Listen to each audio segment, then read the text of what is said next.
भगवान श्री कृष्ण ने अर्जुन को समझाया कि ये शरीर नश्वर है लेकिन आत्मा अजर अमर है।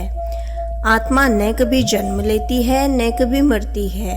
यह न तो कभी उत्पन्न हुई है न ही भविष्य में कभी होगी। यह अजन्मा, नित्य, शाश्वत और पुरातन है। शरीर नष्ट होने पर भी आत्मा नष्ट नहीं होती। इसे और गहराई से समझते हैं। आत्मा और शरीर में अंतर। गीता के अनुसार हम केवल यह शरीर नहीं हैं बल्कि हम आत्मा हैं। शरीर एक वस्त्र की तरह है जिसे आत्मा समय समय पर बदलती रहती है। जिस प्रकार हम पुराने कपड़े उतारकर नए कपड़े पहनते हैं, वैसे ही आत्मा एक शरीर छोड़कर दूसरा शरीर धारण कर लेती है। आइए समझते हैं एक उदाहरण से।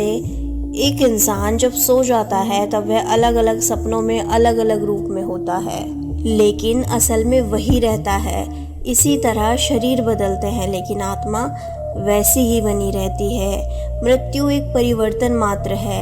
गीता हमें सिखाती है कि मृत्यु सिर्फ आत्मा की यात्रा है। यह एक अंत नहीं है बल्कि एक नया प्रारंभ है। जो लोग मृत्यु से डरते हैं वे वास्तव में अपने असली स्वरूप अर्थात आत्मा को नहीं समझते। जिस तरह सूरज डूबता है लेकिन अगली सुबह फिर से निकलता है, वैसे ही मृत्यु भी केवल शरीर के लिए होती है। आत्मा तो फिर से एक नया शरीर धारण कर लेती है। आत्मा की कोई समाप्ति नहीं होती, यह अनंत है। आत्मा का नाश असंभव है। गीता के अनुसार आत्मा को कोई भी शक्ति नष्ट नहीं कर सकती।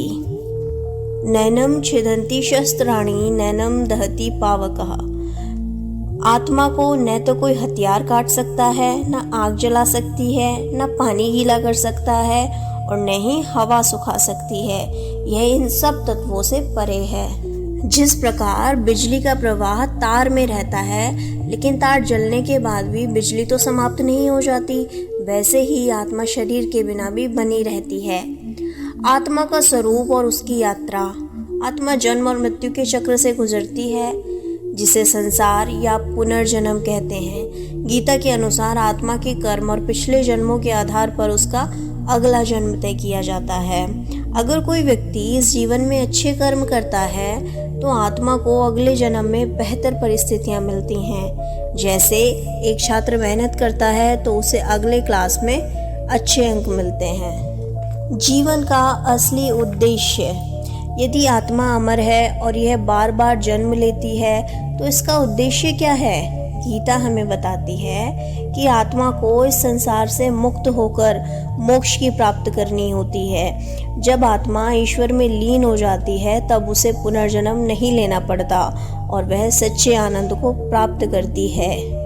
उदाहरण के लिए समझते हैं, जैसे कोई यात्री एक होटल में कुछ समय के लिए ठहरता है और फिर आगे बढ़ जाता है, वैसे ही आत्मा इस शरीर में कुछ समय के लिए रहती है और फिर अगले जन्म की ओर बढ़ जाती है।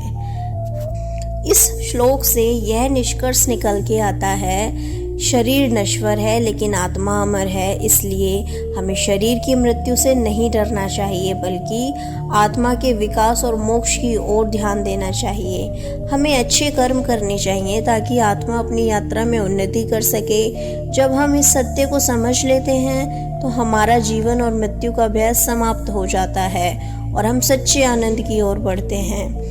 इस श्लोक से हम कुछ सीख अपना सकते हैं जो कि इस प्रकार है।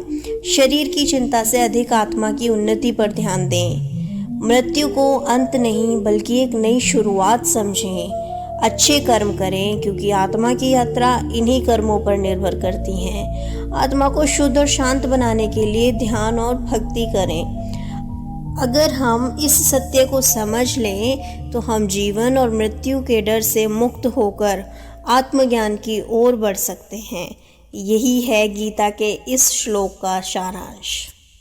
यदि हम इस सत्य को अपनाते हैं तो हम सच्ची शांति, आनंद और मोक्ष की प्राप्ति कर पाएंगे। राधे राधे। अगर आपको ये वीडियो पसंद आया हो तो लाइक करना और चैनल को सब्सक्राइब कर देना ताकि इसी प्रकार अच्छी वीडियोस आप तक पहुंचती रहें।